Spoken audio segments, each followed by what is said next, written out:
there's always a hope. If you go to jail, you come out. आपसे कुछ murder हो जाए, कुछ हो जाए तो एक होप है कि कब निकल जाना है. लेकिन जहन्नम में जो सबसे जो बुरी चीज है ना वो ये है कि इवन सूरह नबा में भी आता है, फज़ूक़ू फ़लन नज़ीदकुम इल्ला अज़ाबा. अब तुम चखो और हम तुम्हें किसी चीज में नहीं बढ़ाएंगे सिवाय अजाब के. जहन्नमी जहन्नम के दरोगे को पुकारेंगे कि रब से कहें कि हमारा एक दिन का अजाब का, यानी सुभान अल्लाह, एक दिन का तो रेस्ट दे दे हमें, एक दिन का रेस्ट. और वो कहेगा दुआ करते रहो, तुम्हारी दुआ वेस्टेड है. वो उनका जवाब नहीं देगा.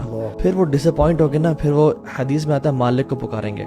कुरान में मालिक के अल्फाज आते हैं और हदीस में क्या आता है, 1000 years के लिए या मालिक या मालिक या मालिक पुकार रहे हैं, पुकार रहे हैं, पुकार रहे हैं. मालिक जो कि जन्नम का दरोगे हैं. And he never smiled in his entire life. Even जब अल्लाह के नबी से मेराज में मुलाकात हुई, he never smiled. अल्लाह के ने पूछा कि ये क्यों नहीं मुस्कुराता. उन्होंने कहा जहन्नम का ये दरोगा है, इसने जहन्नम को जब से देखा है ना, इसने आज तक नहीं मुस्कुराया. तो मालिक को पुकारेंगे कि रब को बोले हमें खत्म कर दे बस. Let us not exist anymore. हम पे बहुत ज्यादा जो है ना, ये सब तमाम कर दो, खत्म कर दो. जन्नत की डिमांड नहीं है, जन्नत की डिमांड है, और बस हमें ना ये we want to end our lives, just make the suffering end. वो क्या कहेंगे हजारों साल के ब्रो पुकारने के बाद, एक जवाब आला इन्नकुम माकितून, you are there to stay forever. तुम हमेशा के लिए यहाँ रहने वाले हो. और उसके बाद क्या होगा, तुम मालिक से भी डिसअपॉइंट हो जाएंगे. और उसके बाद अल्लाह को पुकारेंगे और पुकारेंगे पुकारेंगे, रब्बना अखरजना मिनहा फइन उदना फइन्ना ज़ालिमून. या अल्लाह अगर तू हमें निकाल देता है ना, अगर हम फिर भी हमने गुमराह हुए, फिर हम जालिम होंगे और फिर तुम्हें पकड़ लेंगे. अल्लाह ताला कहते हैं क़ाल लख़्समू फ़ीहा वला तुकल्लिमून. पढ़े रहो इसमें, हमें से आज बात नहीं करनी. ये रहमान रहीम कह रहे होंगे ब्रो.